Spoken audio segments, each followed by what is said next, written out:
Hello, and welcome to episode 413 of The Crate and Crowbar. My name is Chris Thurston, and joining me this evening is Jamie Britton. Hello. Hello. Wow, that was a big old spike on the wobbly wave thing. I haven't recorded one of these in a long time, and every single thing about it feels new, which is remarkable for something I've been doing for almost 11 years. Coming in hot. Coming in hot, coming in loud. Really, I mean, hopefully by the time you listen to this, coming in expertly, noise manipulated by Marsh. Thanks, Marsh, etc. How are you, Jamie? Yeah, I'm doing all right. Thank you very much. Good. How are you? Good. Yeah. I realized just as we sat down to record this, makes it sound like we're in the same place as I sat down to record this. I don't know if you're seated or not. I'm assuming you are, and if not, good for you. No one asked. What was I talking about? That it's been 2 months since I've recorded an episode of Crate and Crowbar, which might be the longest I've ever gone. So it's it's nice to be back. It is nice, I will say, to have an opinion about a piece of media. I think my time, and maybe I'll return to this a little bit later on, my time in the last couple of months has been really spent having no thoughts. A lot of that time spent lying sideways on the floor, looking at my phone, having no thoughts, and that will be pertinent to one of the games I want to talk about. But yeah, I've got some opinions about some things I've been playing, and it's nice to remember that there's a venue in which I can kind of disgorge them thoughtlessly. Yeah, and how about yourself? What has been the temperature of your own brain? Yeah, recently? Pretty good. Pretty good. Yeah. The Steam Deck remains a really excellent kind of thing for... I've got to stop talking about it, but it really is on this podcast. But it really is just... It's an excellent way of just keeping games kind of ticking along. You know, I've played a ton of games over the last couple of weeks even, because it's so easy, in this day and age with your Epic Games store and all the free games that you get on there to kind of have a go at something for 5 minutes, give up on it, and then just move on. Right. Sort of, I mean, it's not necessarily the most, wholesome experience, really, just sort of snacking down on little tidbits of bits of this and that. But it's very good when you've got, children and limited time. I played a bit of Sonic Mania today, and that was nice. Nice. It's that sort of thing, really. I've been wondering if it was finally time for a Steam Deck for myself. For that reason, partly because my ability to consume media. I don't have children. In fact, I think right now I have probably fewer responsibilities than I've ever had, which is kind of extraordinary. But what I'm doing with that bonus time is simply just lying sideways on the floor, like I've said, and it's a hard position. It's one of the harder postures from which to enjoy a PC game. I have found. It's funny when we were children. Not together, obviously. I didn't know you back then, but when we were separate children in different parts of the world, imagining what video games were going to be like in the future, and all our kind of dreams of, like, a bunch of them came true, right? Like virtual reality helmets and stuff like that. But then, like, the amount of gaming that was going to be done lying down in bed, like, just sort of horizontal positions. I don't think that ever occurred to us. I don't think the amount of, like, weight we would put on the ground. But I mean, I think as a child, a separate child elsewhere in the world, which is yeah, to clarify, we were not the same child. Exactly. Before the act of severance that hived us into two independent entities and erased our memories of having been a single gestalt creature. They called it the schism. Yeah, before the schism. I'm getting some lore here. Prior to the schism, which is a capital S, if you were wondering, or if you're taking notes at home. Or if you're a fan of the band Tool. Indeed. Or even if you're not. It's a lowercase t. It's not actually. I think that we also weren't really anticipating simply how tired it was possible to become. You know what I mean? You know what I mean? That wasn't my dream as I was sat cross-legged on my friend's sofa playing Sonic 2. In fact, I think one of the closest I came to like having a very strong opinion about a game recently was like I hit a point of maximum not wanting to think about things anymore. because I have actually, the contrary to that is like I spent a lot of time reading in the last couple of months, and that has been, I think I had a bit of a lull of like reading things I was finding really edifying, and breaking back into that has been genuinely nice. But I think I'm naturally someone who swings between extremes. So one of the ways that I managed to counterbalance the part of me that was read a whole bunch of Ursula Le Guin, was really, really feeling that side of things and kind of feeling very inspired by it, was for some reason I just bought some chicken and chips and watched the Sonic 2 film by myself. And that really did take me back to being a child, to the extent that I was like suddenly sat cross-legged on the couch, 6 years old again. It's actually quite enjoyable. I quite liked it, but yeah, that the goal, what I would describe as, it helped me establish what an American would describe as the delta between these experiences, and the delta is composed of physical mass and fatigue. And so in many ways that movie, Sonic the Hedgehog 2, with James Marsden and all the rest, was the scalpel that allowed me to hive, or to sever myself, or establish from the different child elsewhere in the world that I used to be. Yeah, I mean, it's funny playing through Sonic Mania and remaining that and remembering that Sonic games, you get to the boss, the level music fades out, and then the Dr. Robotnik music fades in, da, da, da, da, da, da, da, da, and realizing that still like sends a shiver of anxiety through my body, because one time in 1993 or whenever Sonic 3 came out, me and Jake McLennan, a different person, spent a whole weekend trying to beat Sonic 3, and it was actually a really upsetting experience. Right. We managed it in the end, but I remember lying in bed that night and literally hallucinating Sonic running around my ceiling of my bedroom, and having that music play in my ears, and then just booting Sonic Mania earlier today for 20 minutes and having that music transport me back to pre-schism times. Was the nature of that stress partly like, did it destroy your friendship? Did you fight each other in the middle of that? I think we were never the same. Yeah, I don't think we were ever the same. We were just altered. Well, no, we know you were different children. We've covered that bit. Yes, I mean, yeah. No, I say that only because Sonic 3 was the territory in which many elements of my friendship with Christian Vos were navigated. But it was also the experience. Actually, I was grateful to Sonic 3 for one specific thing. Which was when we were playing Sonic 2, it was very clear that in the dynamic of that friendship, aged 6, that I was the Tails. Much as I had previously been the Robin, I was then the Tails. And yeah, I was the Tails because he was his Mega Drive, so I had to be Tails. Yeah. I wanted to be the supportive person, you know. Mm-hmm. I wanted to be the backup guy. I was okay not taking the lead. I think I simply just knew I was the Tails. And there's a moment at the end of that game, right, where to fight the final boss, Tails can't go with Sonic. Sonic has to fight Robotnik naked and alone, with just his trainers. And Tails, no matter how hard you try, even though he can fly, Tails cannot go into that final fight.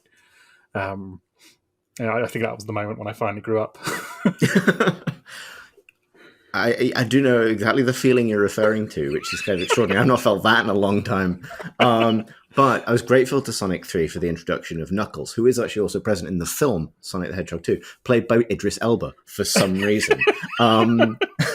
Dreamcasting. It is absolutely dreamcasting.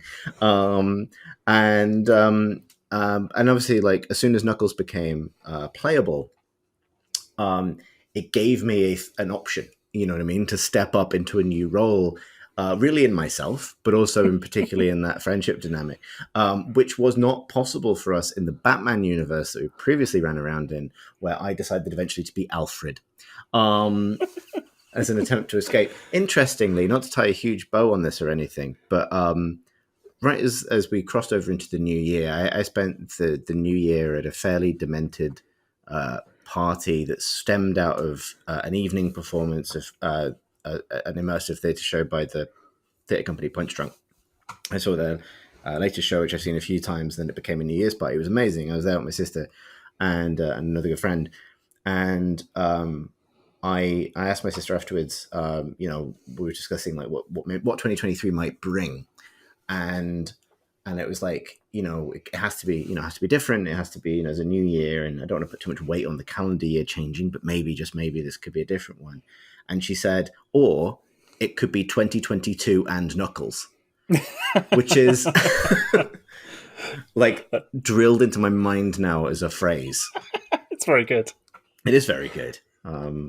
Kudos to her for that very good phrase. But now that's like a principle that I hadn't realized. That has helped me, like discovering that there's a long German word for something. That has helped me realize that that's a that sense of like, but what if this just happened again, but more? Didn't have a phrase for me. And the flip open top cartridge of Sonic and Knuckles that you could plug other Sonic games into, and it made them demented. That's a good metaphor for life, I think, in some way. I was sort of thinking it's kind of the Chad Sonic, the Virgin Tails, and the Gammaverse Knuckles. Coming in and shaking things up. Yeah, exactly. Is there a joke in the fact that the top flips open? I don't know. Maybe. Steam Decks, though. Yeah, they're great. Yeah. I was. I hadn't seen one in real life until I was in London in November with friend of pod, good friend Paul Scott Canavan, and he had brought his down with him from Scotland. He showed it to me, and it was very impressive. They're also fucking massive. Yeah, they are big boys. Big boys. When the Switch came out and people were like, this console is too small for my tiny hands. And I was like, this is the perfect size for my normal sized hands. I picked up the Steam Deck and went, this is too big for my tiny hands. So I don't know that might be the obstacle. I don't know what your hand situation is. You get good, like, if you go to the gym, not that I do, but like, and you get off the treadmill, I believe they call that particular contraption, and for a moment your sense of like momentum is so warped that when you're walking along normally you feel like weird. I don't know if that's just a thing I have, but you get a similar thing when you go from a Steam Deck to a Switch. Like you have a weird like perspective shift, like that shot in Jaws, because you're expecting something bigger in your hands, but what you have in your hands is in fact smaller. This is the Gamma Knuckles again. Exactly. Now you are Gamma Knuckles with his big hands. It's a running thing in that movie. How big his hands are. Really? So really, like, honestly, this we may be approaching like a platonic perfect bit. Like this has been like 13 minutes of this shit. Honestly, it's all coming back to me now.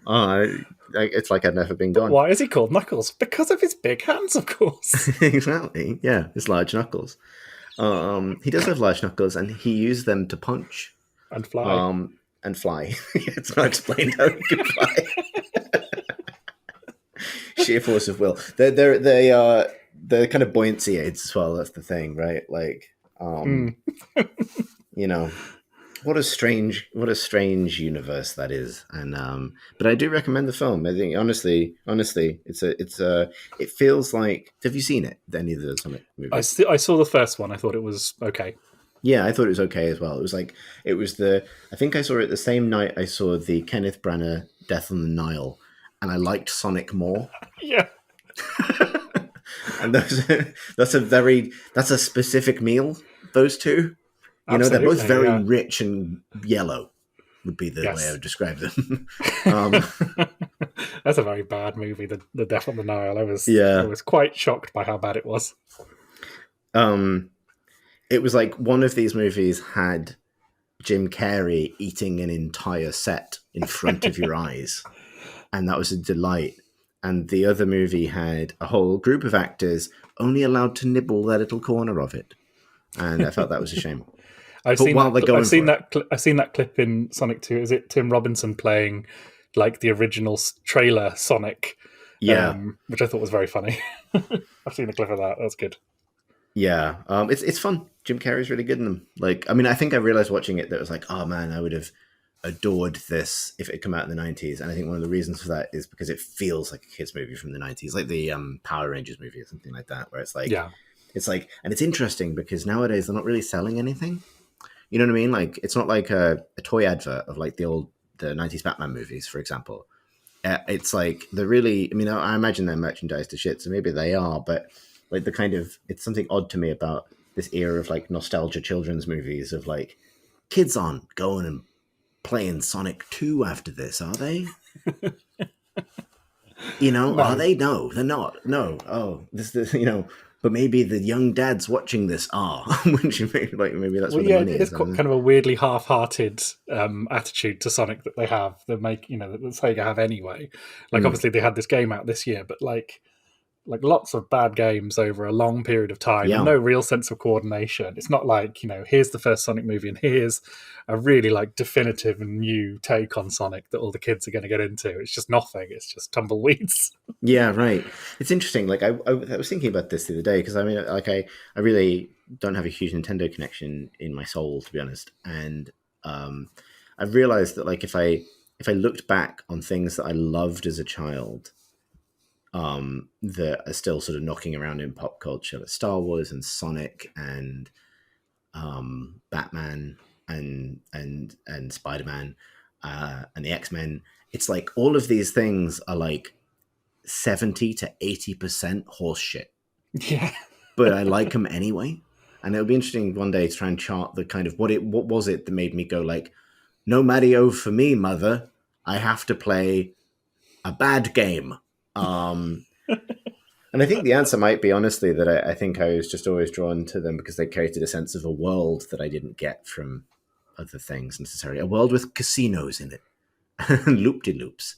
Well, it's funny to take the X-Men as an example because, like, they were pretty constant movies, sort of since the end of the 90s, but a kind of increasing sense that no one really knew what to do with them, and they've been like so wholeheartedly replaced by the kind of, the comics, the Marvel comics and properties that I was an X-Men comics kid; those are the ones I loved, and no one they've just sort of given up, and I think they're probably walking back to it very slowly in the MCU. Into going back to like, full fat X-Men at some point. But like, as opposed to skimmed X-Men. Yeah, absolutely. We've been doing a lot of skimmed X-Men, like UHT X-Men. Yeah, exactly. And it's just so weird because they're such a, in many ways they're perfect, but for some reason, the weird way in which the MCU has been built, the X-Men are just completely redundant. Right. Yeah, or it's exposed to the particular way in which they're always a bit redundant, but that's what I always loved about them. Like, the short version is like, I just always loved that like the Marvel Universe is a universe of superheroes and this group of superheroes who can't stop complaining about it. You know what I mean? It's like the theater kids of that universe, just like fainting and, needing each other, like, sort of swooning over everything. I think that's kind of where my heart was always drawn. Anyway. 100% agree. I think. What we're talking about? Should we talk about a game we've both played? Should we do that? Yeah, let's do that. 20 minutes in, time to go. There was a nice surprise today. And this is actually nice because it also doubles as news. Today, or was it yesterday? It's Thursday the 26th today, and it was yesterday that they dropped it. Yeah. Sure. I think I probably forgot to say the date, didn't I? Well, there you go. All of a sudden, Hi-Fi Rush by Tango Gameworks, who did The Evil Within and a few other games, just sort of came out of nowhere. It's on PC, it's on Game Pass, and it's on Xbox, I think, because it's published by Bethesda, therefore Microsoft, therefore somewhat exclusive. And I think we played the same amount. It's basically the first hour until basically after the first boss. Yes. Today. And I don't want to rush you to talk about what it is, but I was really impressed by it. Really taken with it. Yes, I mean, one thing I'd say is that the thing where games drop out of nowhere is just one of the best things. It doesn't happen often enough for kind of understandable reasons, to be honest. Like, I get it, but like, it is wonderful that like, especially with a thing you don't have to buy if you've already got Game Pass, to go like, here's this really like bright and shiny and colourful new game for you to have a go on, and you didn't know it existed, but here it is, boom. And that's a wonderful thing. I can't remember it happening really since like, Apex Legends or something like that. Even that had a bit of a lead up. This one came out completely out of nowhere. and it's just a great thing, I think. Yeah, I wonder if like, I appreciate we've sort of wrung our hands a little bit over the years about like the age of subscription models and game passes and that kind of thing. If one of the potential benefits of it is it means that a game can get away with launching without marketing, or at least obviously there's trailers and things now, but without a big run up, then and that's an experience we get. And actually, it's quite cool. Quite like it. So let's talk about what it is. So Hi-Fi Rush is a very sort of bright and stylized sort of action adventure brawler. In its kind of like level structure and bones, it's a Devil May Cry, really. As a kind of combo brawler plus 3D exploration and some playful 2D exploration and things like that. That has probably the aesthetic sensibility of like a Jet Set Radio. But the mechanics of a increasingly popular thing to explore, a rhythm game. So it has a very similar attack on the beat mechanic to Metal Hellsinger, for example, and a number of other games that have done the same sort of thing recently. You play as a young man who goes to a like corporate robo factory island to participate in a voluntary get a robot limb program, but whose iPod falls into the robot machine with him and gets stamped into his chest, giving him the ability to perceive the underlying rhythm of the world, which is kind of dope. Yeah, like there's a few things I would dig into about it, but first and foremost, I thought it was interesting in a week that's had a little bit of discourse about sort of banter in games and writing in games. This is this is kind of presented like a Saturday morning cartoon. It's very bright and charming, but it does have a fair number of cutscenes and it is fairly talky. And I have found myself surprised to be consistently really enjoying it. And really, like, it has made me, I don't know if I've like laughed out loud, but I've chuckled, I would say, at some of its sight gags and kind of presentation. And like, that's a very pleasant thing to discover. So it feels very, very high production value and is also kind of edifying in that way. I don't know if your experience is similar. Yeah, absolutely. I just thought it made an incredibly charming first impression. I will admit that when the first cutscene was playing, I was getting a bit antsy because I am a 2023 boy and I don't like being made to wait for my chips. But actually, when you find the rhythm of it, and not even the rhythm of the game, but the kind of narrative rhythm of it, it's done with such a sense of fun and playfulness and energy that it's really, really irresistible. You can't help just really enjoy it. Everything's done with such a sense of playfulness and good humor. That I just, the loading screen has, little notes coming out of a cat's ass, which, Ideal. is really funny. It made me smile every time for the hour I played it. And it's little touches like, and just like the level of polish is just so sky high that it does sort of speak to the pre-schism in you. It sort of speaks to the little kid. Saturday morning cartoon is a perfect example. And everything's kind of bold and camp and over the top. And yeah, it feels really like a kind of warm place to be. Yeah, it's interesting as well because like it's got like it's principally like a rock soundtrack and there is licensed music in it. So it's like some Black Keys at the start. I think the first boss is 9 Inch Nails. And it's interesting because like I genuinely believed that the rhythm games of a previous era, particularly the noughties, things, maybe not just rhythm games, but sort of music adjacent games like Brutal Legend, had like really exhausted like rock as a baseline for this sort of experience. And actually it really works. It was really kind of charming. I think the kind of anime stylings of it really help with that as well. They do some really cool things with like, I believe they're doing something with variable frame rate for characters versus the environment. Which helps things really feel like a cartoon. It really looks great. And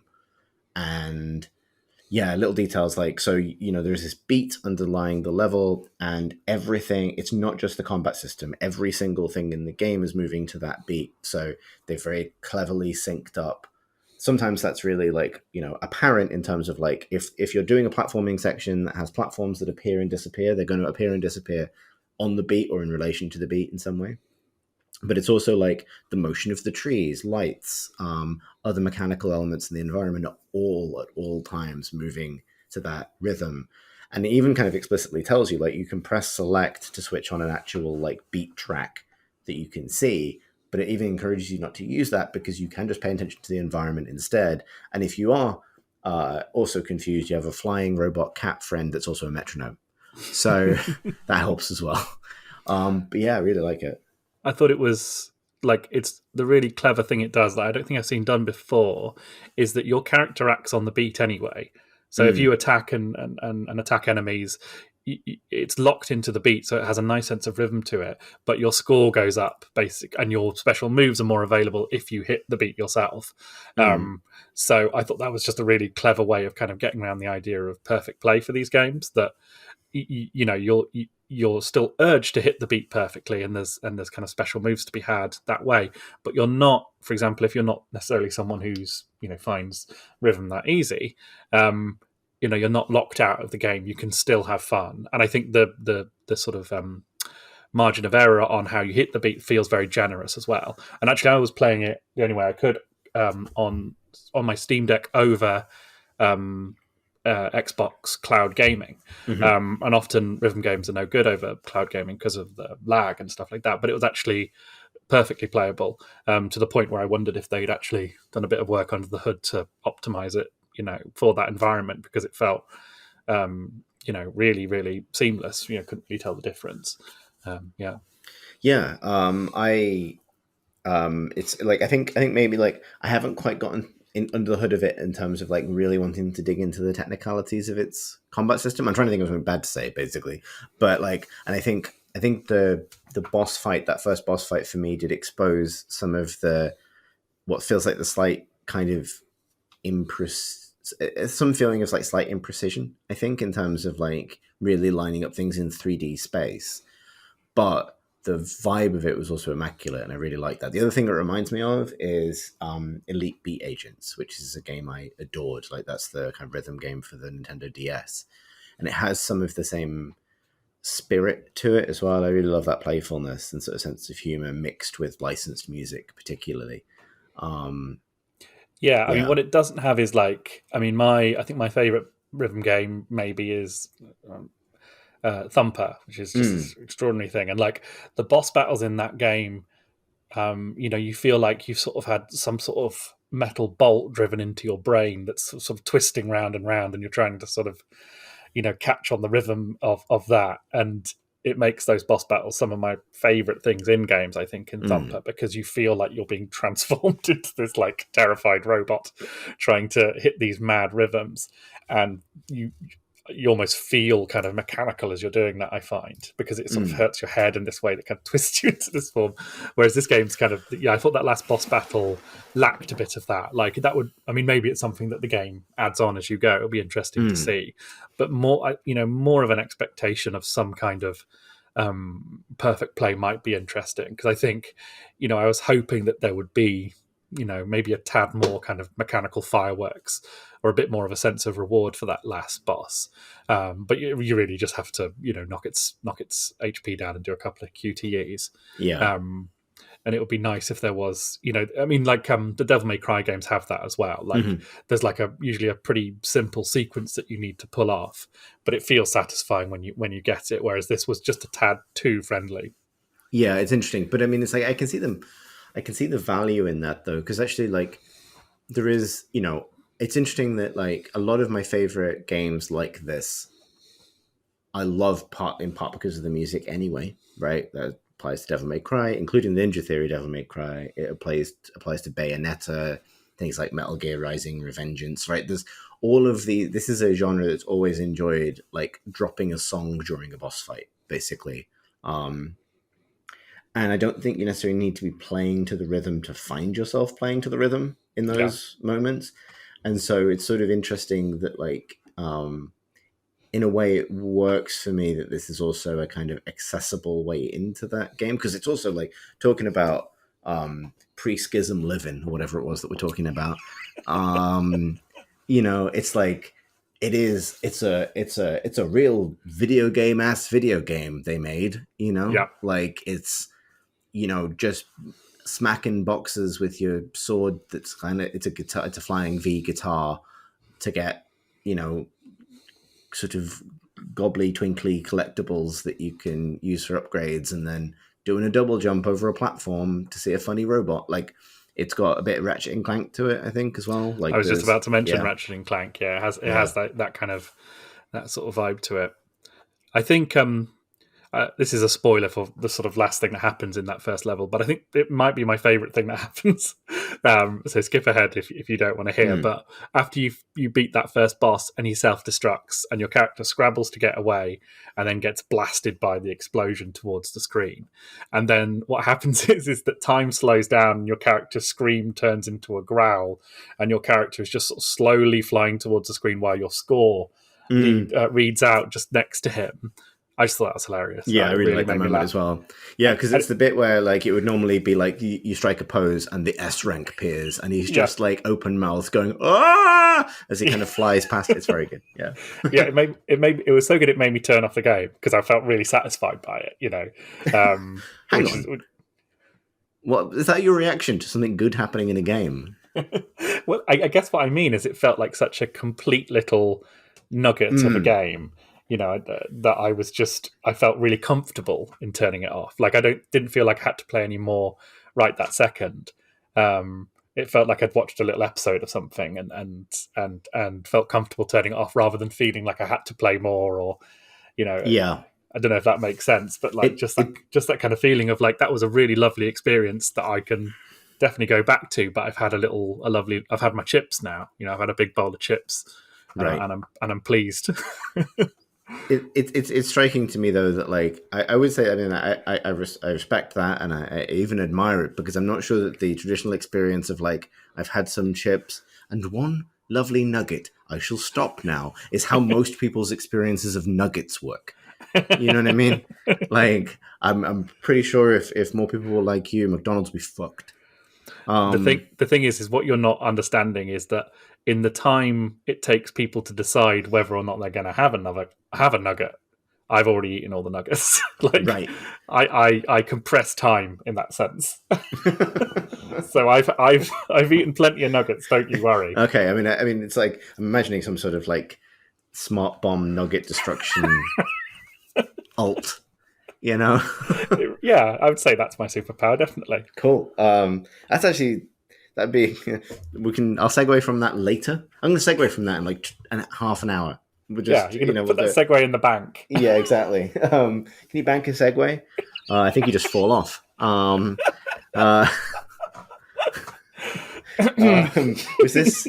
So honestly, like I've only played that first hour. I really liked it. I want to go back to it. Just a very bright, fun, charming, very accessible. It was like it's a rare kind of game where you could like recommend it to basically anyone because it's like, do you like a funny robot cat and just extremely well animated yelling? Yeah, then I like the moment where you realize that he is basically Iron Man, but instead of a reactor in his heart where his heart should be, it's an iPod. Yeah, that's just very funny. It is very funny. Yeah, it's like, and it's great that it's dropped out of nowhere as well because I had no preconceptions, and it's just like now a cool thing exists that didn't exist 2 days ago. Well, obviously it did. It was probably really hard to make, but like my experience of it, the one that matters to me, is that, and that's very kind of edifying. So yeah, good job, Tango Gameworks. For there's a nice bit in the trailer they put out where it says like from the makers of The Evil Within, and then just in brackets, yes, really, like because it's like couldn't be more different tonally, and I thought that was quite playful and fun. It also feels like a development team having fun, which is a nice feeling to get, and I think about that a lot in games because it's such a collaborative, multidisciplinary medium that not always the case that you can kind of feel a team having fun. And that's not to say that I'm imagining there was some interesting problems to solve in the making of this game and probably some tough days in that, but it successfully gives the feeling that kind of breezy creativity, which is really nice to see. Yeah, it's a similar feeling to, I think you mentioned it, but like booting up Sonic 1, and that game just sort of assaults you with energy and color and good vibes, and it can be a very effective tool. Yeah, like even in Hi-Fi Rush, like speaking of great idle animations, like the classic Sonic finger wag is one of them, but in Hi-Fi Rush, while you're not doing anything, the character is always tapping his feet and clicking his fingers, and it's just such a great little animation, like the kind of that beat being so manifest in the world. It's real good. What we should do is talk about the other game we've both been playing, which is none of the above. It's absolutely none of the previous things we've said back to the beginning of this podcast. Yes, it's very much the opposite game to Hi-Fi Rush. You'd be hard pressed to find two more diametrically opposed games, really. I'm trying to think if there's any segue at all there, really. It's like, and I'm not sure there is, other than to say that, like, whatever side of the schism you thought we were speaking about, the childhood side of it, let's go to the other side of it, completely the other side of it. Absolutely. So we're talking about Burnhouse Lane, which is the new game from Harvester Games, which is mostly a guy called Rem Michalski. I just wanted to get his name right. And he's a Polish developer, I think, who spent quite a lot of time in the UK, one way or another in his life. And I was aware of a few of his other games. I think I'd watched someone stream The Cat Lady, which is pretty similar to... He's very much a guy who does one particular type of game. Mm-hmm. So I'd watched someone stream that, and I thought it was very impressive. But I saw on Twitter that this had come out, and I wanted to give it a go, and I was so pleased I did. So it's all his games are kind of like I say, the same vibe. They're basically point and click adventures. You play a character who mostly is sort of walking left and right along scenes. And all of his games have a kind of obsession with sort of death and suicide and all of the kind of most abuse, a bunch of sort of dark topics. As this game begins, you are this young woman called, I have forgotten her name. Angie Weather. Angie Weather. And I think it's exactly the same way the Cat Lady starts. In many ways, it's with a suicide attempt. You're a nurse. You fell in love with one of your patients who was dying of cancer. And then, in a horrible twist, after he died, you yourself were diagnosed with lung cancer, which isn't that surprising because the way you save your game in this is by smoking cigarettes. And the first thing you do in the game is try and kill yourself. You try and hang yourself. This is all in the opening minutes. And then you decide, after failing to commit suicide, that you're going to go and work as a nurse for an old man in the West Country. And you drive to his farm. And you're sort of going to be alone in the house with this guy.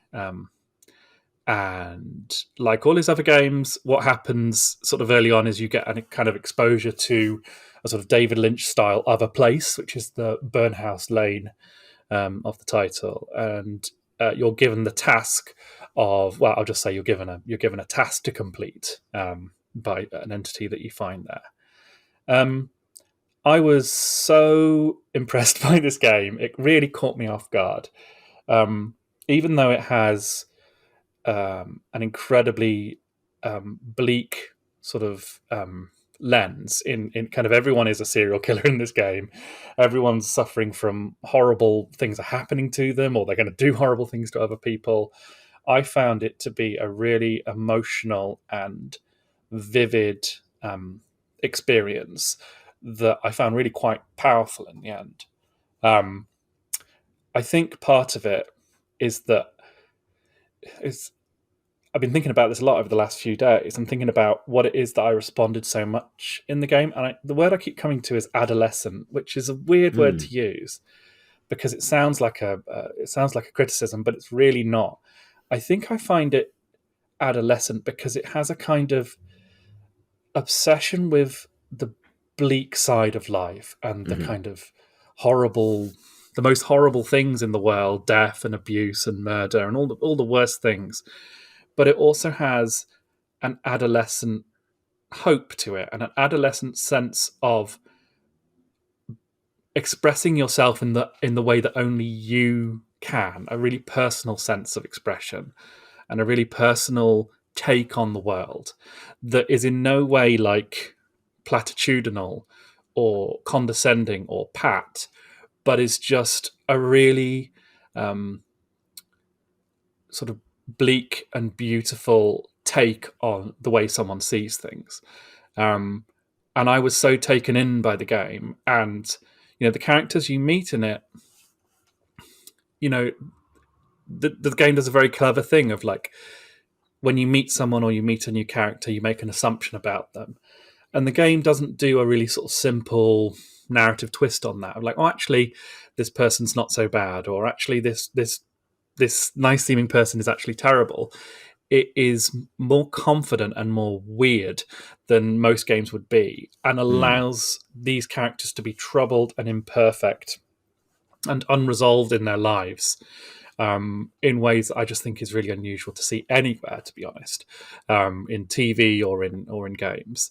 And that I just found so evocative and kind of drew me into this world. And like, as I say, it's this bleak world and it's kind of episodic. You do all sorts of stuff in this game. There's quite a lot of combat in it, which I wasn't expecting, like quite a lot of gunplay, which is really good fun, actually. And there's quite a lot of wonk and jank, and there's a couple of bits which I found a bit frustrating.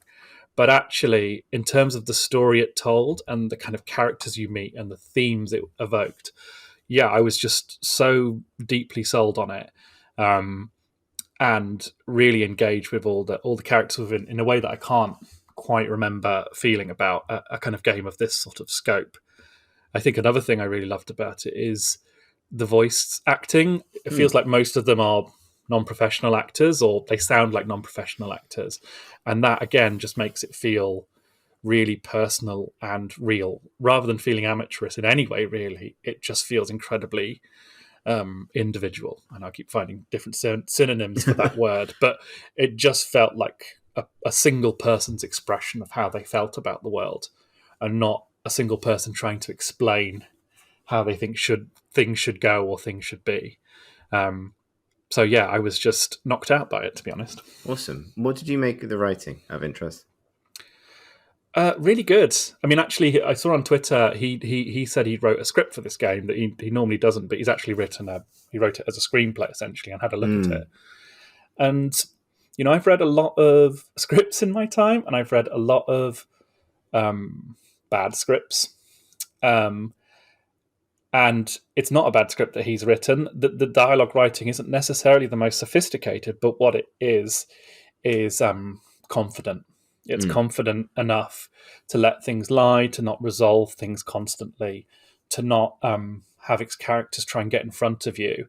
I think a lot of the time with bad writing, you see, and that's part of the problem with like the discourse that's going on about Forspoken at the moment, is it's a sort of anxiety in the writing of the game that it doesn't want you to, think ill of its characters or judge them or get the wrong idea about it. So it tries to make a kind of gag about it to kind of get ahead of you so that you're not going to do that. Whereas the writing in this game isn't worried about that at all. It wants you to make the characters to make the wrong impression. It wants them to get off on the wrong foot and stay on the wrong foot and stay troubled. And yeah, that was part of why it felt so unusual to me. Yeah, I can totally see that. Like, I think so I have played fully through the first 2 chapters of it now, so I've probably played for about 2 or 3 hours, I think, and this is on your recommendation as well, so it was in the last couple of days, and I also really like it. It's interesting because I think at times both the writing and the acting has occasionally pulled me slightly out of it, but not actually because of the quality of either. I'm trying to pin down exactly what I mean. I think one thing is it's interesting. There's a Lynch is the right comparison, I think, in some ways, and there is I think a slightly, I don't want to call it a stagey quality. I think there's a slightly stagey quality to the writing in that there are times where it's interesting to have something that deals with so many kind of quite visceral and quite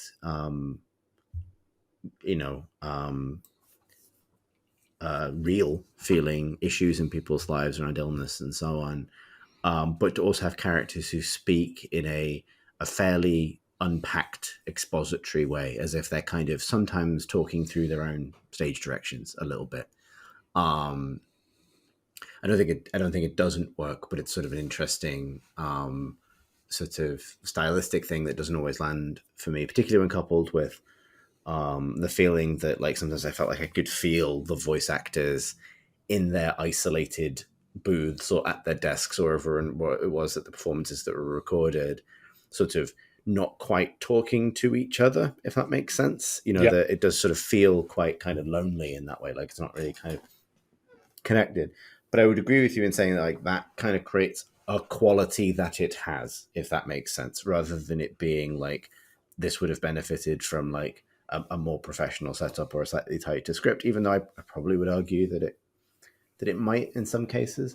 But I find it hard to like sort of drill into it too much for that, because genuinely it's like so strikingly its own thing. And I also, for what it's worth, completely agree with you that like it's it is not sort of it is it strikes me as confident in what it is, and also it's not cringing at it. It's not worried that you'll find it overly sincere, for example. It just comes out of the gate, you know, totally kind of, you know, bloody overgrown heart on its sleeve. And you know, and I think it's and that's really very much to its credit. There are scenarios, I think, so I've just finished the second. It's a tricky one to talk about without spoilers in some ways. I've just finished the second chapter, and I think the word adolescence is an interesting way of putting it. It's nice that that's drawn out as a quality.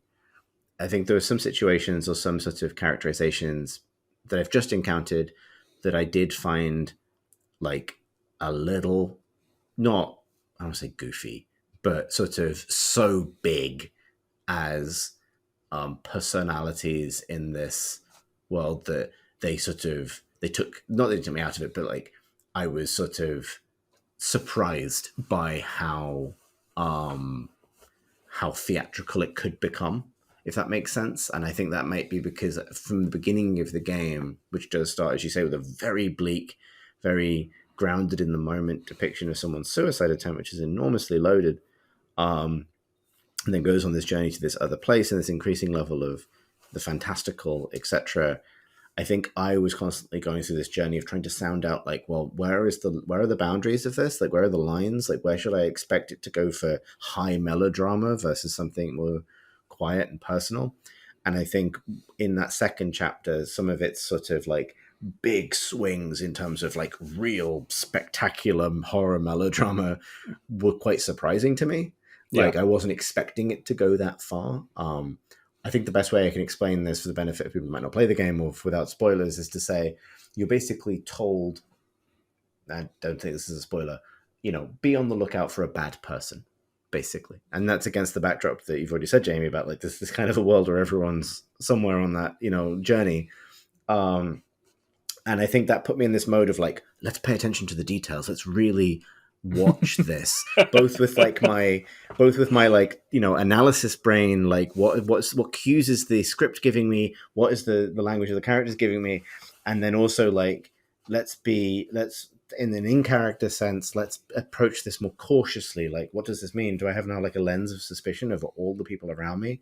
And it did some things dramatically that I thought were quite clever in terms of like confusing that decision. And then when it became clear what the answer to that puzzle was, and it was actually not just obvious, but like, you know, I mean, it'd be a bit like, I'm trying to think of an analogy. It would be a bit like saying, it'd be a bit like, let's say, this is not what happens in the game, but let's say, you know, you turned up to a dinner party and you were told, hey, before you were going in the door, someone was like, hey, there's something you need to know about one of my friends, but then the door closed and you had to, that's all you were left with. And you walked in and you were like looking around and there's some people you know, some people you don't know. And you're like, okay, all right, I don't know, but now I'm in this kind of heightened mode. And then you looked over and then there was Dracula. That's the sort of, and then you're like, oh, okay, I get it now. That's the experience I had of this in that moment. I think that's as closest to not spoiling it as I can say. But like this, and it's not a Dracula thing. had been nothing but praise if they dropped a Dracula on me. But Yeah, I don't know if you agree with that as an assessment of sometimes its dramaturgy is kind of like, whoa, here we go. Like, yeah, yeah, it's incredibly uneven. And I would love it if you played the game all the way through to the end, because it'd be fascinating to hear what you think. Because like, that's just chapter 2. It goes to some absolutely other places from there. A genuinely sort of surprising and mad experience. I mean, I totally agree with you on all those counts. I think for me, like, part of the reason why adolescent is the word that came to mind is because it's a bit like, and I'm sure you've had this experience of like a really good friend shows you a piece of writing that they've done, yeah, and it's like you read it and it's not a professional piece of writing, but what it is it can be a really powerful sort of feeling of like, well, this is like an externalized version of my friend. The reasons I love my friend are laid out here in one way or another, and that can be an incredibly kind of intimate experience. The other example I would give is if you've ever been called on to go and watch a bunch of teenagers put on a play. Also, yes. Yeah, which is going to happen to you at least once in your life. And you go in there. I mean, I've done it as well with like friends who put on plays, and you go in, you sit down, you go, whew, okay, here we go. This is just, get through it, and it's going to be fine. And afterwards, my friend always said the line you have to say when you go and sit through someone's terrible play is when they come up to you afterwards and say, "What do you think?" You have to say, "You've done it again." That's the kind of That's a great one. It is very good, and you can only use it if someone doesn't know about this particular. It's like a sort of shibboleth.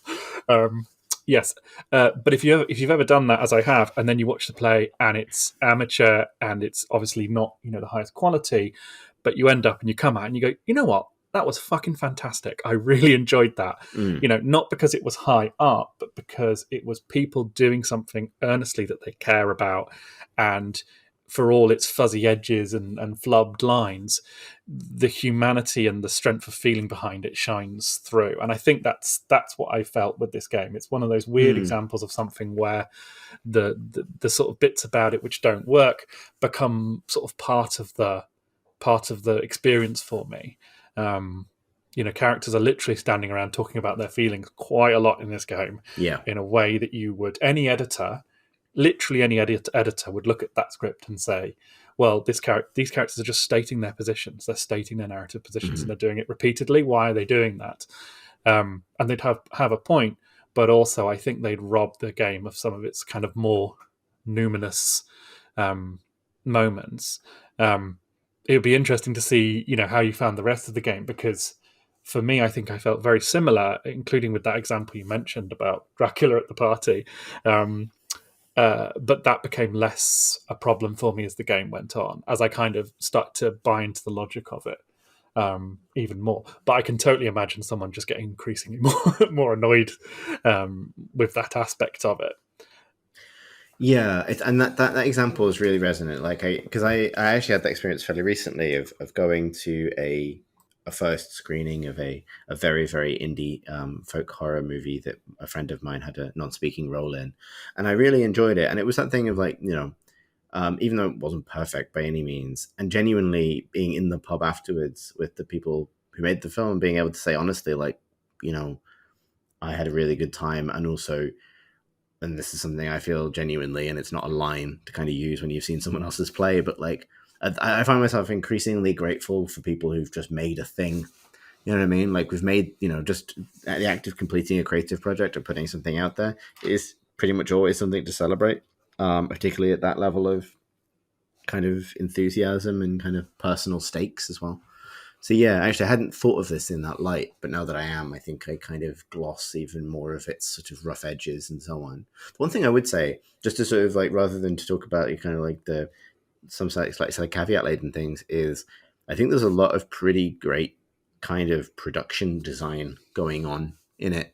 Like it has a really interesting combination of 2D sort of marionette paper doll illustrated characters and backdrops, a bit of 3D, almost like PlayStation era Resident Evil 3D, and relatively modern feeling like smoke and VFX and lighting. Yeah. And the way those three completely different things are layered on top of each other is quite striking and is very much its own thing. And I think that's a genuine quality, right? I'm going to caveat to layer on that. It's just that's cool. No, and there's some real beauty in there, especially later on in the game. There's some absolutely stunning sort of sights to be seen. There's one bit, and this is a minor spoiler for later on, where you go to a village. I think you go to the village of Honiton, which is a real village in not very far from me in Devon, which I've been to. And the first part of the level, the first part of the chapter is you just walk through the village, and it's raining as it always is in this country, and you just walk through the village to where you need to go, and it's mostly silent. You just walk through. It's just beautiful, just beautifully done, and captures. There's nothing quite like the feeling of walking through a rainy village in the West Country, in on a kind of cold September evening, and it captures it perfectly. I wonder if he, has that kind of, because he's from Poland and I think grew up there and then moved here when he was sort of a young man and lived here for a while. You do, perhaps there is that slight sort of outside kind of perspective on things, a slightly more, a less obvious perspective on things that gives it that kind of real sort of attention to detail and character, picking out things that we might miss. Yeah, totally. It's interesting. I do have one bone to pick with it. Exactly one. So on occasion in the game, you're given the ability to build a sandwich.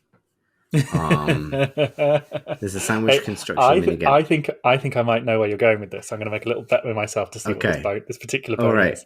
Okay, so, and the way this minigame works is you say, prepare a sandwich, and then you go to this, it's actually a very Resident Evil interface, and I think it's conscious.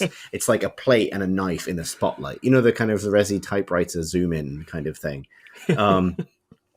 And you pick 5 ingredients in any order. And if you're not making a demented sandwich, the first and the last are probably bread, right? Because these things get piled on top of each other. And you get a big list of ingredients, and you can be rewarded for making a sandwich that makes sense. So I have successfully created both a BLT and a tuna mayo sandwich in this context. Those weren't my first attempt. In my first attempt, I added the following things to a sandwich: bread, ham, cheese, Branston pickle, bread.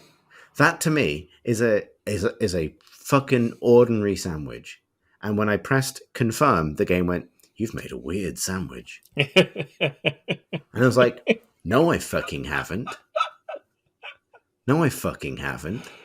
And I had to go back and make a different one because I wasn't going to be penalized for feeding poor old George, little old man, some kind of what the game had judged to be some sort of outre, lunch decision, when what I had made was a ham, cheese, and pickle sandwich. And genuinely, it shook me a bit because I was like, that's a normal sandwich, right? That's basically a ploughman's. It's not that far off.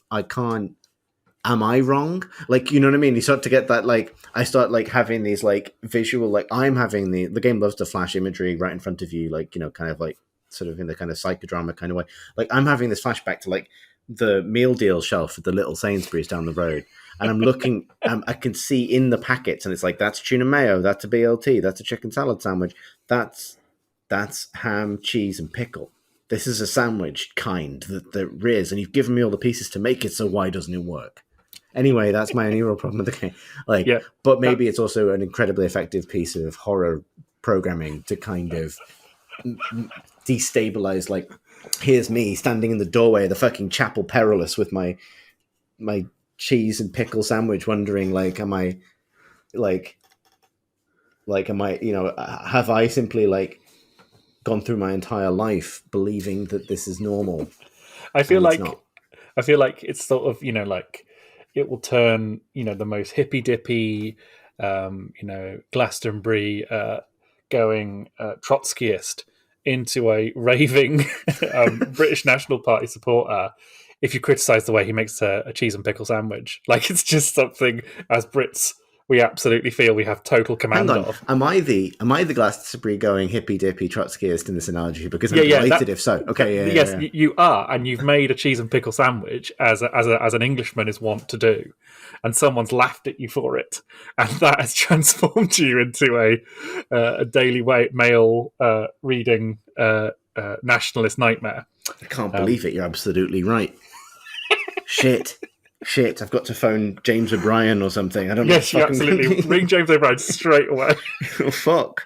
I didn't realise that. You can't even make a cheese and pickle sandwich these days without someone calling it weird.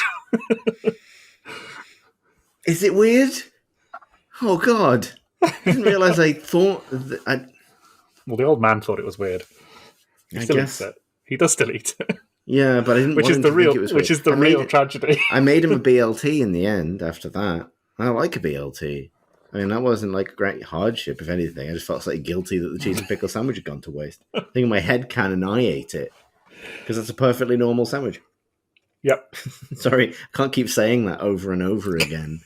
But yeah, I just was that what did you win your own bet? Yes, I did. That was exactly what I thought you were going to say. Yeah, because I did exactly the same thing. What was your sandwich that was judged as weird? It was a cheese and pickle sandwich. I did the same thing. Wow. Yeah. Wow. If my nation calls on me to make a sandwich for an old man, right. That is what I make. You know. Yeah, I mean that's maybe the other way. I mean, just in my defense, our defense, in our defense, we're in this particular context, we are being called to. To make to make a sandwich for an old, isolated British man. Like, it would be understandable, a farmer as well. It would be understandable for us to make a Brexit-adjacent sandwich decision in that moment. I'm happy to be wrong. You know what I mean? Yeah. When you open his drawer and there's a pamphlet for the Lib Dems or something, fuck it, I don't know. It's the West Country, that can happen. But... You know, in that moment, was I pandering? Oh, Jesus, was I pandering? They'll never let me back into Bristol. Oh, fuck. Well, they will. Yeah, you'll be fine. You'll be all right. Yeah, I'll be absolutely fine. Just go to Games Workshop. They go, all right, let them through. Oh, God, no, don't do that. I'm like, I know I'm feeling like there's me scratching a white chalk X on the door of the Games Workshop, walking away into the rain of Castle Park in Bristol. I mean, oh God, this has gone a bit real for me, honestly. Like, I think there's a reason I don't think about things anymore. It's this. I hadn't thought about it. I hadn't thought about it in those terms. I didn't realize that like this was a sign of the creeping centrism of middle age. I simply thought the sandwich mechanic was funny. I thought we might get a podcast title out of it. Now I'm in crisis. Yeah, incredible. You're the modern Conservative Party, Labour Party, one of the parties. Oh God, that's what they call it now. Did you see that clip? Did you see that clip that was doing the rounds recently of a quiz show? And the contestant asked the question, the question is, what is the collective noun for a group of moles, which is also the name of a major political party in the UK? And the contestant thinks about it and goes, I'm feeling pretty confident about Liberal Democrats.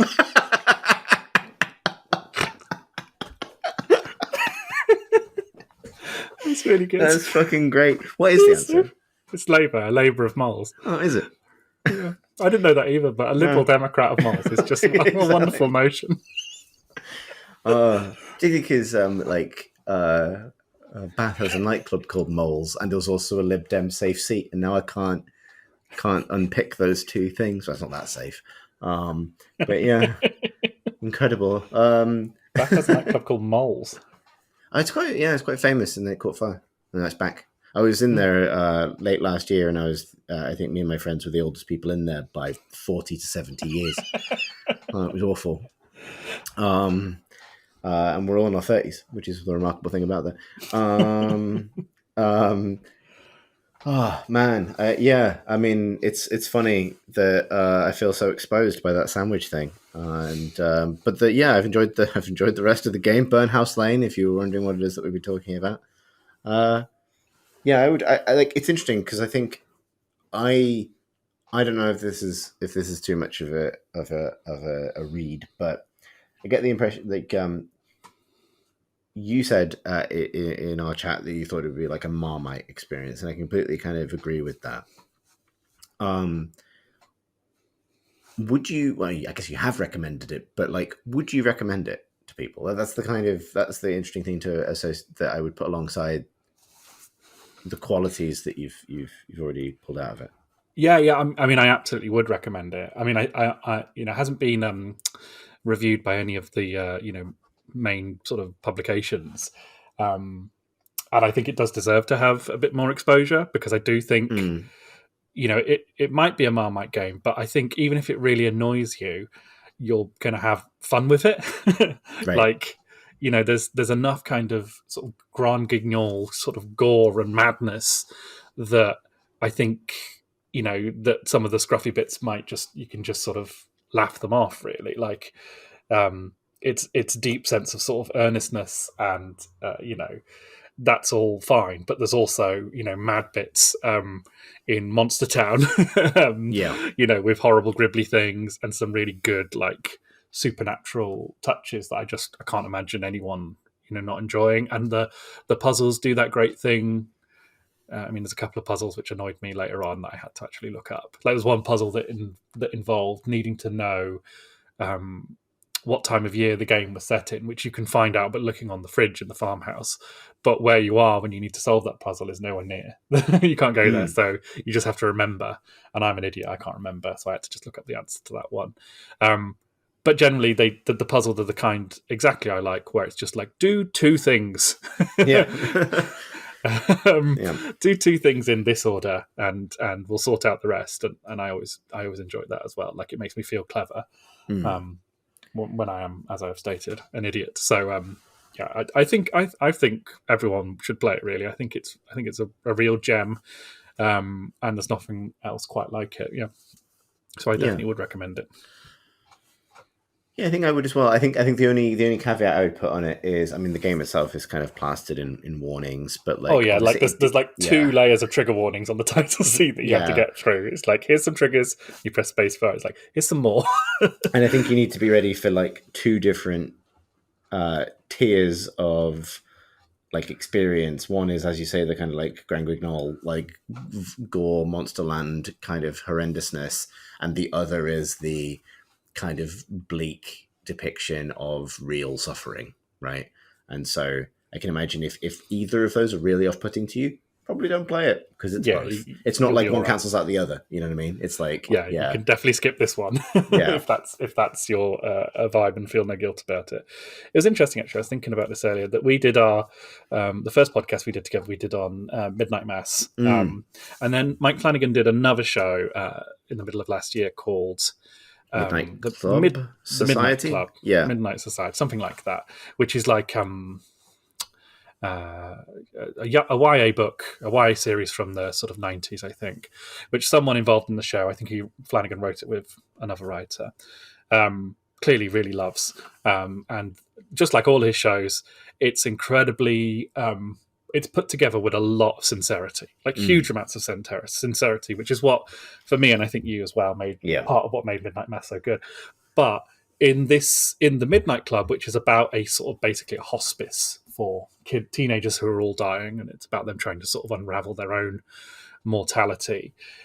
In the YA vibe, it just ended up feeling hollow and cheap and thin in a way that it absolutely didn't mean to, and I don't blame it for it either. And that's why we didn't do another podcast on it, because I was like, don't bother watching it. There's not that much to see here, really. Because with that kind of teenage take on things and take on like mortality and life and death, it's very, very, very hard to say anything meaningful about it, really. Like, you're dealing with death, like it's a big issue, and one of the classic issues, honestly. It's one of the classic top 10 issues, right way up there with sandwiches. I'm glad someone's finally said it. And you gotta have something to say. or a way of saying something interesting about it. And that show fails. It just fails to say anything interesting about death and about mortality, which is its absolute purpose, I think. And this game doesn't have anything particularly interesting to say about it, but in the story it tells and the way it tells it, it's much more successful as a sort of tale of mortality than that show was, because it doesn't feel beholden to anything other than itself.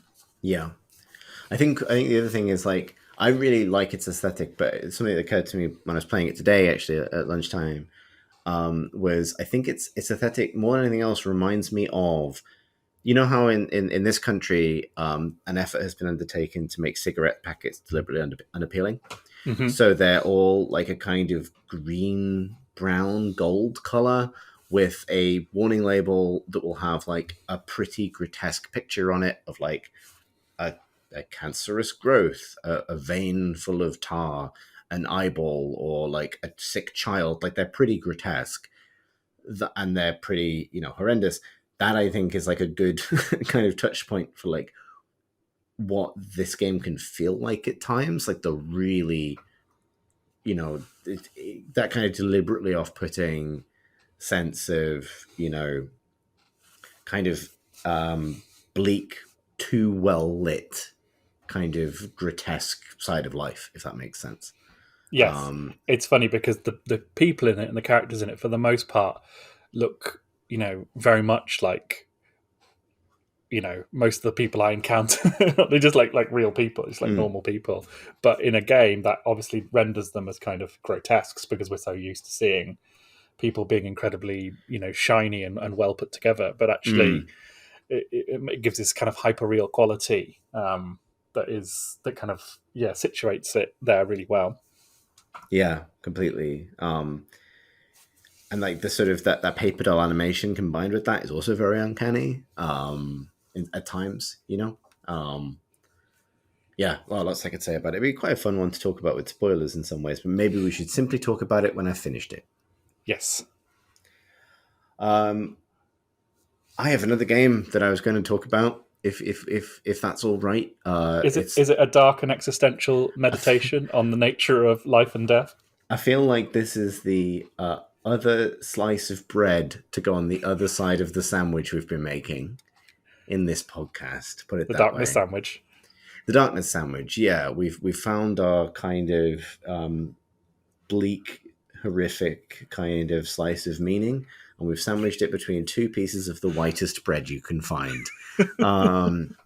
Fucking yeah, just absolute big, thick cut, machine cut slices of bread in this case. Actually, I will say, Hi-Fi Rush is a slice of bread, has a bit of character and spice to it. It's like a piece of tiger bread or something. You know what I mean? Like a treat.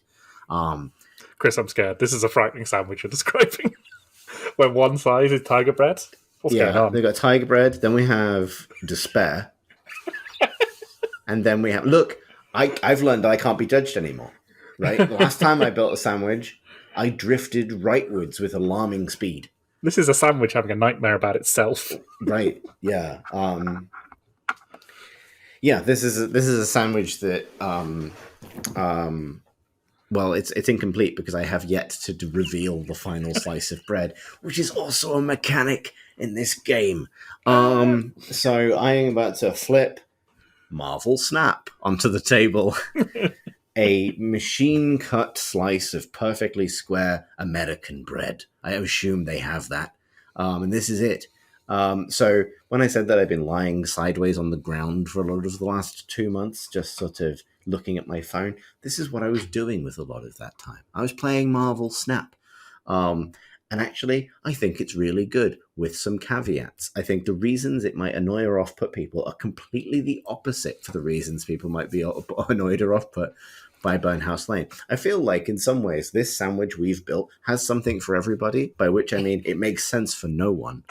But like we could all nibble a different corner of it and hopefully come away hungry but not offended. Yes, which perhaps is if not appetite satiated, the promise of future sandwiches, just on the edge of our tongues. Right, we're doing it like we'll learn maximally what we don't like and do like at the same time, which is not really how that works. It's not sandwich isn't a great vehicle for that. Um, so, um, um, so Marvel Snap is a card game, it's a collectible card game by Second Dinner, which is a studio founded by Ben Brode and several of the other Hearthstone team after Hearthstone. It's obviously a Marvel game, but very much rooted in the comics. This is why there's like a segue from a long time ago, but there's several. There's a rooted in the comics rather than the movie properties, which gives it a lot greater breadth. It gives it plenty of X-Men, if you were wondering about that. Have you played it at all, Jamie, or shall I explain from first principles? I have played it, and me and Tom spoke about it on a previous pod. Ah, you did. Well, in that case, I will not go. Yes, of course you did. I'm blanking out completely. I won't go into too much detail then in that case, except to say that I've been really I think to draw up one quality that I think it has, I've been kind of surprised over time by how compelling I still find it. I suppose so. This would be my question to you, I suppose. Have you kept playing it, or have you subsequently drifted away from it? I have drifted away. Mm-hmm. What would you kind of attribute that to?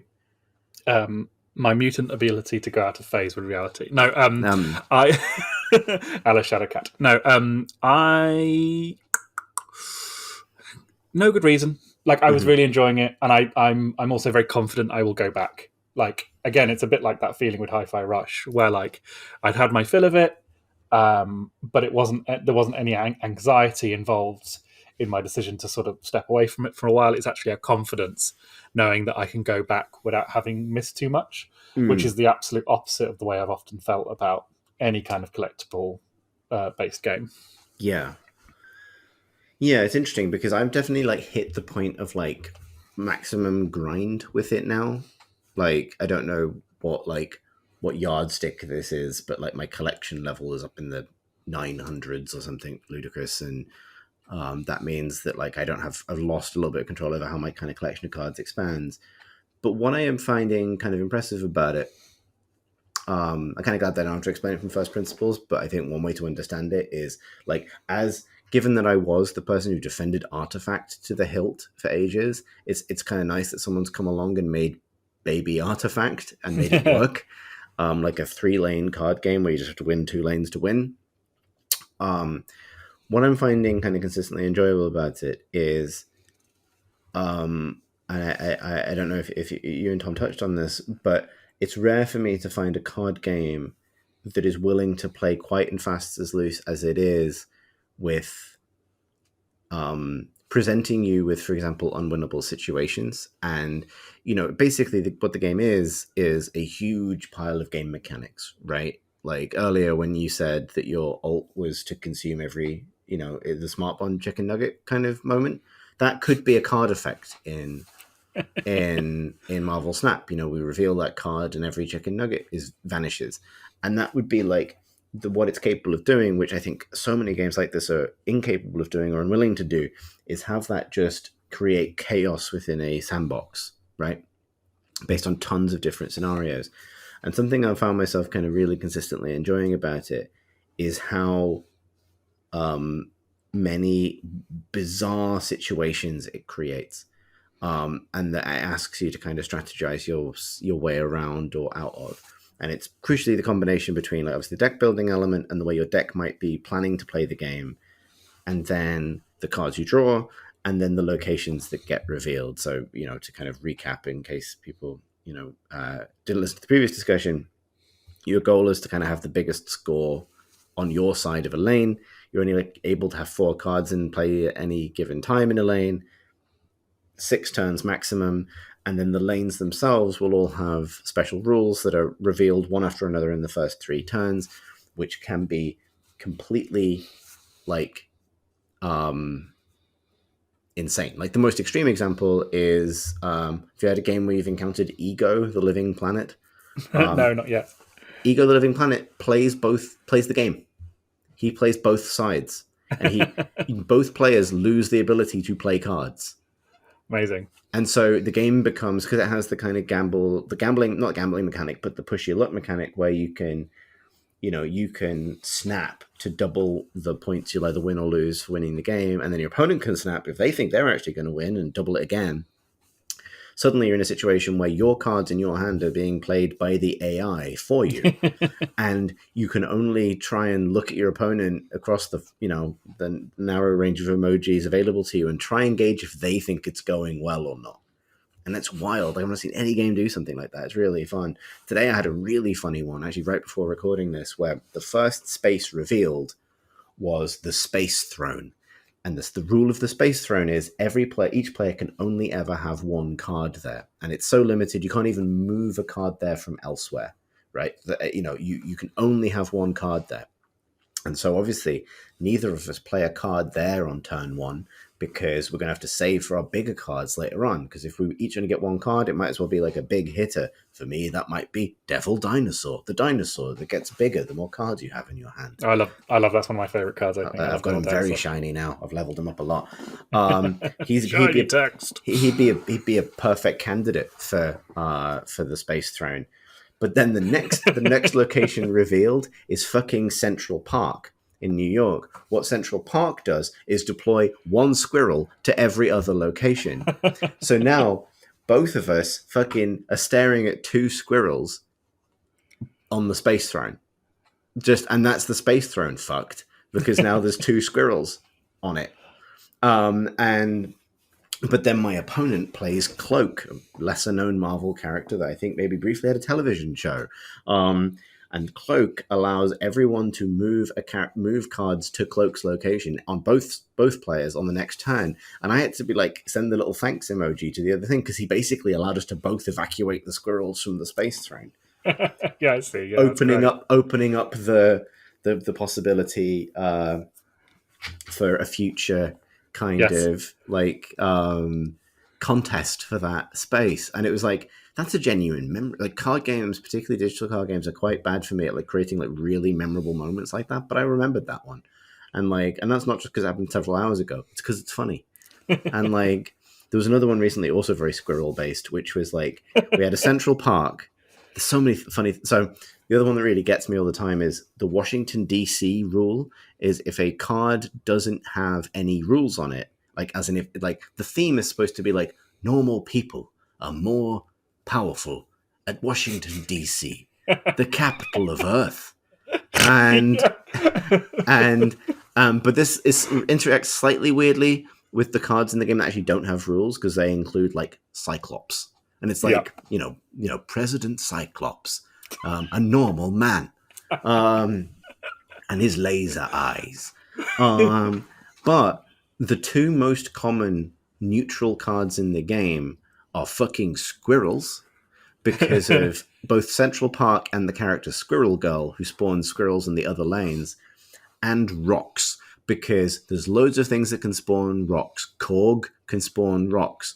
Debris puts rocks everywhere. There's several locations that cause rocks to be added to your deck. And the other one is individual pieces of vibranium. And so you can end up in a scenario where like there's quite a powerful corpus forming in Washington, D.C. of some squirrels, a rock, and a piece of vibranium, all getting tons of bonus points simply by being in D.C. And that's very funny. But a little while ago, I had a very squirrel-centric game, because my opponent was really like lots of cards that boost cards that are very weak, that cost 1 energy, basically. And so they had like loads of different ways to boost them, loads of ways to layer buffs on them, loads of combos to kind of trigger buffs multiple times. And they got this scenario where it was like fucking squirrel again, squirrels everywhere. And they were all leveled up to like 6 or 7 power each.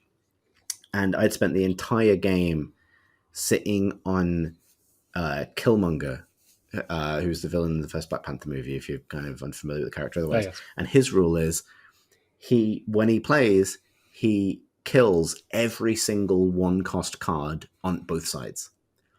And I was just sat on him for the entire game, knowing that it didn't matter how many points I had, because I could wipe out 60 points of power for my opponent at any time. And so I was just snapping until it got really high.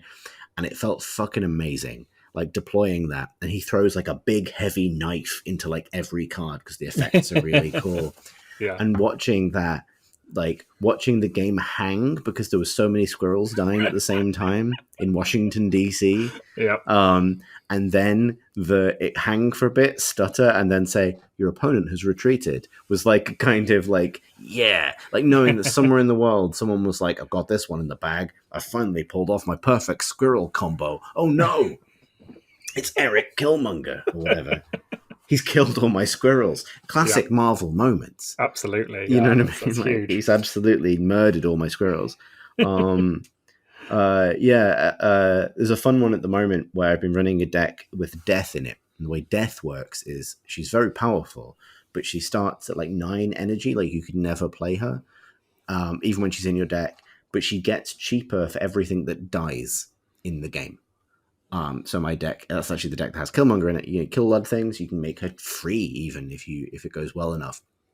And at the moment, they'll like rotate specific locations in and out. And at the moment, there's a special location. I think it's called like the Collapsing Mine or something. And the way it starts is both sides are full of rocks. They love rocks. Both sides are full of rocks at the start of the game. Of course. Marvel is a fixture of the Marvel universe for decades now. Yeah, rocks. Both sides are full of rocks when the place is revealed. And the mechanic is if you pass a turn, like you pass without spending any of your energy or playing a card, a big pickaxe will destroy all the rocks on your side. Right, so if it's like the first location revealed, you probably pass your first turn, but the cost benefit of passing a turn depends on what turn it is and how much energy you're actually wasting by doing that, etc. But what I've discovered, which is very funny, is those rocks being destroyed counts as something dying for the purpose of death, the manifestation of death. So what can happen is that appears on the first turn, both players wipe them out, that reduces Death's cost by 8 to 1, and then she shows up on the second turn, and suddenly you have this ridiculously overpowered card. And it's like, that's super cool that that's possible now and becomes this quality of this like weak, but it will go away as soon as that location is less prevalent. That's just super cool to me. Like, I've got a lot of questions about its business model because I have found myself pretty tempted to buy some real shite, but that means it's working on me. But yeah, like I've played a lot of like auto battlers and card games on my phone. I do like them, but I'm surprised. I'm consistently surprised and impressed by how it's capable of generating these really compelling little interactions that tell small stories, and that's kind of what I want from something like this, I suppose. Yeah, I remember I tried to get into Magic the Gathering recently when they made it kind of quite easy to play online, and I watched a little sort of someone on YouTube talking about it was like a little primer on how to get into Magic, because obviously Magic is this insanely complicated game. But what they said was the secret about Magic, like this kind of secret that they have, is that when you're learning the game, you'll still win sometimes, and you'll feel clever doing it. Which sort of helped unlock the game, because I found that when I played it, yes, that does happen actually. Like I'm playing against someone random online, and I do something, and it's not me like lucking my way into a win. It's me, cleverly doing something. Yeah. And I feel like a lot of these card games since then kind of live and die on how well they emulate that experience. And I think that Marvel Snap, like, is by far and away the best at kind of bringing that to you again and again and again, and sort of teaching you the game that way as well.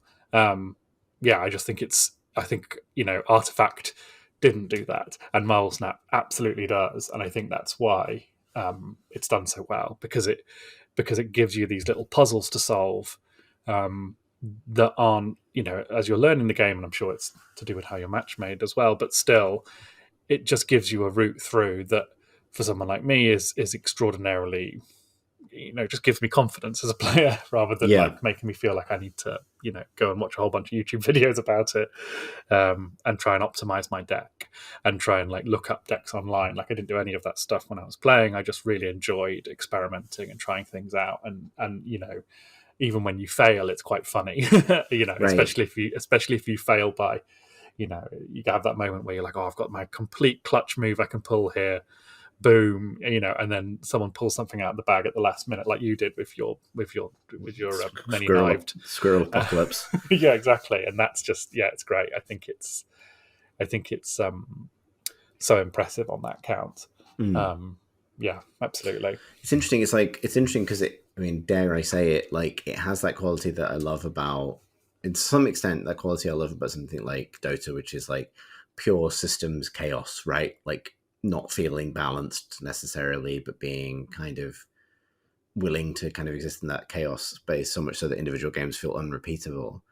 And that's like quite rare, particularly rare in something as, like I say, like as white bread as this. Yeah.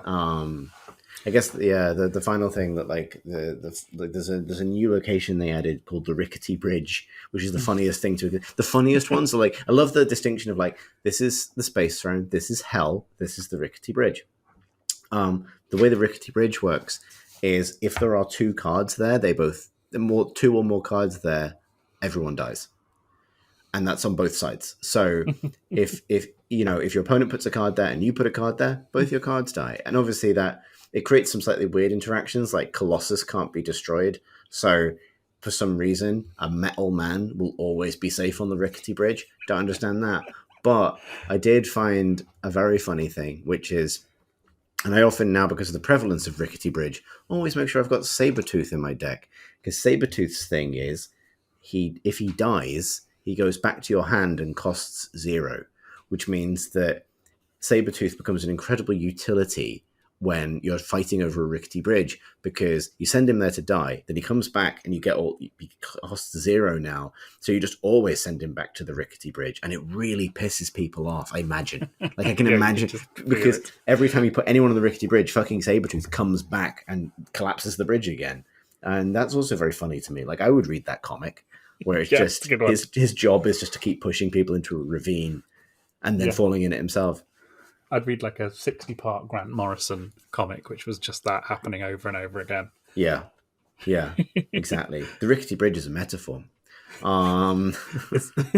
It's funny, we were talking something about like, the fact that like Artifact, which was this big unwieldy, big ass game on several screens at once, and playing it. We were talking right at the start of this about like, pre-schism, our imaginings of what video games would be. And you talked about like, one of the things that I think we did imagine back then is this notion of like information overload, right? Like you'd have, if someone gets too much put into their brain and they go crazy, and that's a kind of science fiction trope. You put too much knowledge juice into this brain and now it's broken. But like what we didn't anticipate is that you can absolutely correct for that by just having smaller screens. Right. Like if you just have a little screen and then have a lie down while you're playing it, you can absolutely avoid being plugged into the matrix and experiencing it all in one instant and being driven insane by it. Because it's just little in it, so it's fine. Yeah, and I think it does help with Marvel stuff, I think. Yeah, I think there's a bit in. I think it might be a Warren Ellis Iron Man book. Can't remember, Iron Man comic. Apologies to the author if not.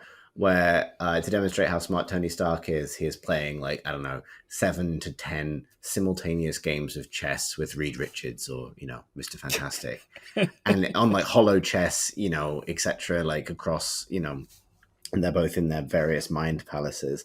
And you're right, the actual way to illustrate that would be like they're just both in bed staring at their phones. Playing you can cope with anything that's on your phone. That's not true. Well, no, it's actually the opposite of true. It's demonstrably false. Yeah. But sometimes it's easier to look at something on your phone than it is to go outside and deal with the world. I mean, that's also true. That is very true. Yeah, and I've certainly evidenced that as I just like impulsively like kind of lie sideways and then play Marvel Snap for a while until. I mean, what is Twitter if not a kind of filtered version of reality designed to drive everyone insane and cause wars? Yeah, the problem with Twitter is it's not a 6-move game that then ends. If it was, we'd all be fine. Yeah.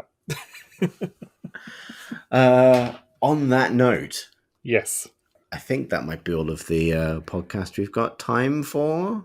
Yep. Yes. Yeah, I think so. I was about to say I think I need to go make myself a sandwich, except I don't think I can do that anymore without becoming a class traitor of some kind. Like I don't know, like by what angle I can kind of regain a kind of sandwich praxis that I'm willing to accept. That's just something for me to ruminate on in the weeks and months to come. Um, if you would like to find more episodes much like this one, you can find them at crateandcrowbar.com on our website. You can also find them on YouTube at youtube.com/crateandcrowbar. You can find the Crate and Crowbar community on Discord, link for which is on our website at crateandcrowbar.com. And thank you, as ever, to our Patreon supporters. You can find out more about supporting the podcast at patreon.com/crateandcrowbar. And we're on Twitter at Crate and Crowbar as well. Really, in many ways, based on the thing Jamie had just said, the logical segue would have been to me talking about our Twitter, but I didn't. I did it last, and that's just one of many decisions I'll stew over in the other place I'm about to go, by which I mean the bathroom. You put it in the Segway archive file rather than the Segway discard. Yeah, right. Yeah, it returned to my hand. I play card games. Yeah. I play so many card games. Yeah. Yes, snap, he yelled, immediately winning the game. Uno, or something. Oh no. Let's not and shan't. Cool. I've been Chris Thurston. I've been Jamie Britton. And this was an episode of a podcast. Thanks for listening, everybody. Goodbye. Give it some heat. Love it.